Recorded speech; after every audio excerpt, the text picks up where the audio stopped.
Livro de Atos, capítulo 1. Fiz o primeiro relato a Teófilo, acerca de tudo que Jesus começou a fazer e a ensinar, até o dia em que foi elevado ao céu, após ter dado orientações pelo Espírito aos apóstolos que escolhera.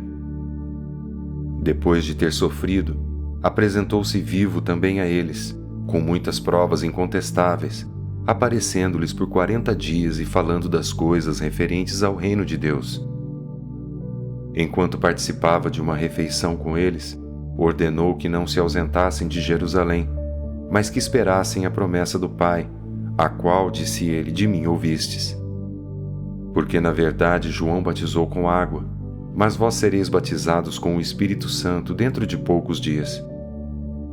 E os que se haviam reunido perguntaram: Senhor, é este o tempo em que restaurarás o reino para Israel? Ele respondeu: Não vos compete saber os tempos ou as épocas que o Pai reservou por sua autoridade. Mas recebereis poder quando o Espírito Santo descer sobre vós. E sereis minhas testemunhas, tanto em Jerusalém, como em toda a Judéia e Samaria, e até os confins da terra.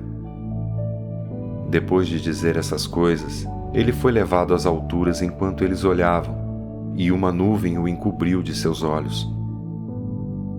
Estando eles com os olhos fixos no céu, enquanto ele subia, apareceram junto deles 2 homens vestidos de branco, que lhes disseram: Homens galileus, por que estáis olhando para o céu?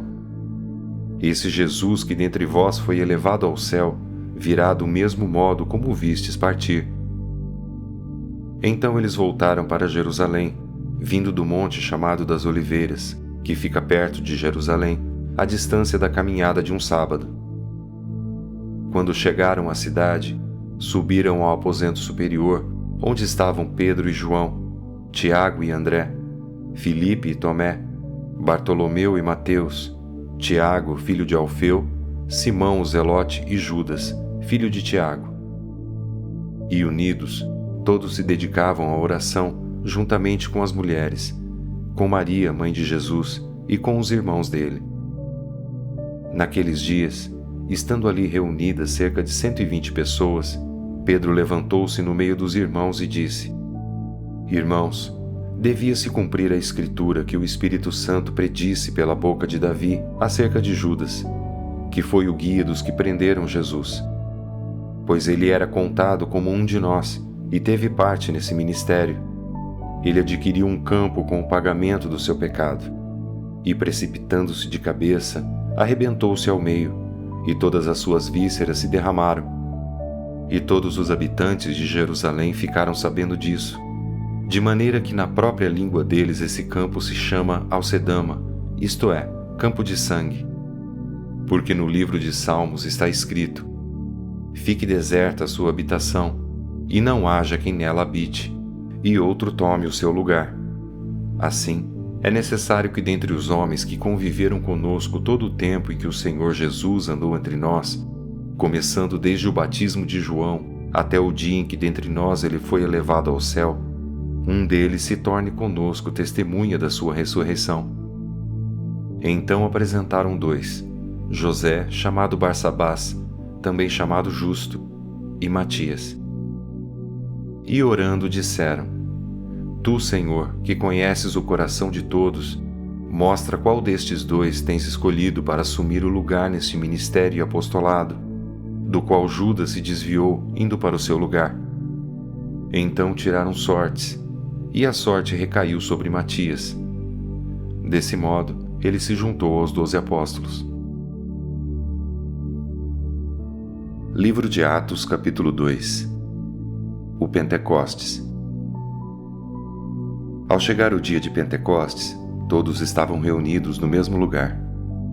De repente veio do céu um som, como de um vento impetuoso, e encheu toda a casa onde estavam sentados. E apareceram umas línguas como de fogo distribuídas entre eles, e sobre cada um pousou uma. Todos ficaram cheios do Espírito Santo e começaram a falar em outras línguas, conforme o Espírito concedia que falassem.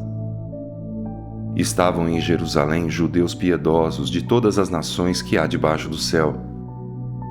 Quando o som foi ouvido, a multidão se aglomerou. E todos ficaram confusos, pois cada um os ouvia falar na sua própria língua.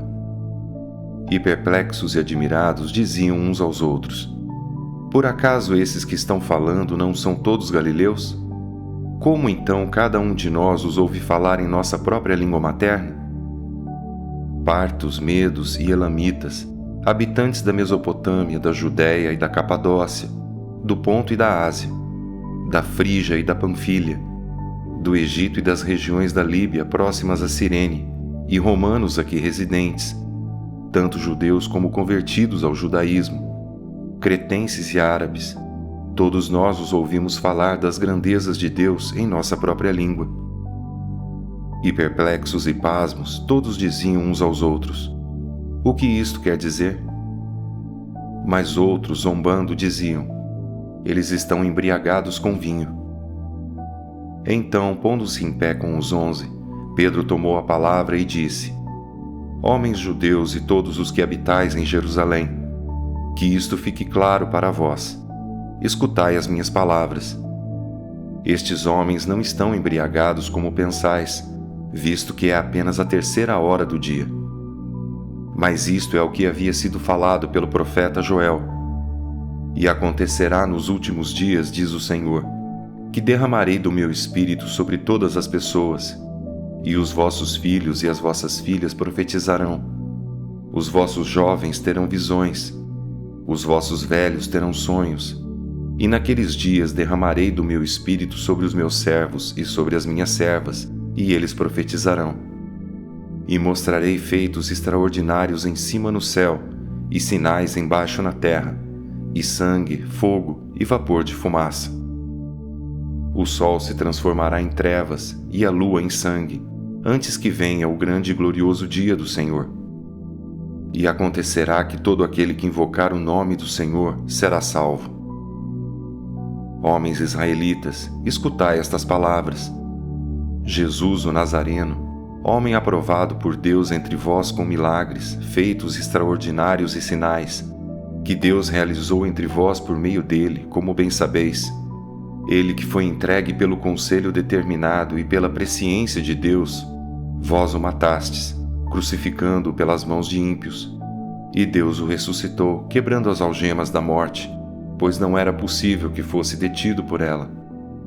Pois Davi fala sobre isso.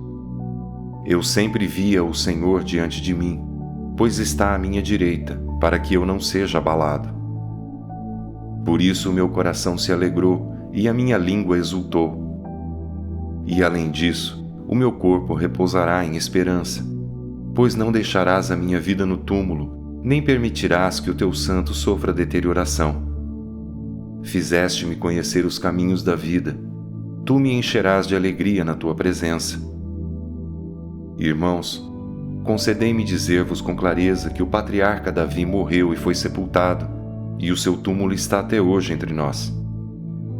Sendo ele profeta, e sabendo que Deus lhe havia prometido com juramento que faria um dos seus descendentes assentar-se no seu trono, Davi previu isso e falou da ressurreição de Cristo, cuja vida não foi deixada no túmulo e cuja carne não sofreu deterioração. Foi a este Jesus que Deus ressuscitou, e todos somos testemunhas disso. Portanto, exaltado à direita de Deus e tendo recebido do Pai a promessa do Espírito Santo, derramou o que agora vedes e ouvis. Porque Davi não subiu aos céus, mas ele próprio afirma: o Senhor disse ao meu Senhor: assenta-te à minha direita, até que eu ponha os teus inimigos como estrado dos teus pés. Portanto, toda a casa de Israel fique absolutamente certa de que esse mesmo Jesus, a quem crucificastes, Deus o fez Senhor e Cristo. Ao ouvirem isso, eles ficaram com o coração pesaroso e perguntaram a Pedro e aos demais apóstolos: irmãos, que faremos? Pedro então respondeu: arrependei-vos, e cada um de vós seja batizado em nome de Jesus Cristo, para o perdão de vossos pecados, e recebereis o dom do Espírito Santo. Porque a promessa é para vós, para vossos filhos e para todos os que estão longe, a quantos o Senhor nosso Deus chamar. e os aconselhava e exortava com muitas outras palavras, dizendo: Salvai-vos desta geração perversa. Desse modo, os que acolheram a sua palavra foram batizados, e naquele dia juntaram-se a eles quase 3.000 pessoas. E eles perseveravam no ensino dos apóstolos e na comunhão, no partir do pão e nas orações. Em cada um havia temor, e muitos sinais e feitos extraordinários eram realizados pelos apóstolos. Todos os que criam estavam unidos e tinham tudo em comum. Vendiam suas propriedades e bens e os repartiam com todos, segundo a necessidade de cada um. E perseverando de comum acordo todos os dias no templo, e partindo o pão em casa, comiam com alegria e simplicidade de coração, louvando a Deus e contando com o favor de todo o povo. E o Senhor lhes acrescentava a cada dia os que iam sendo salvos.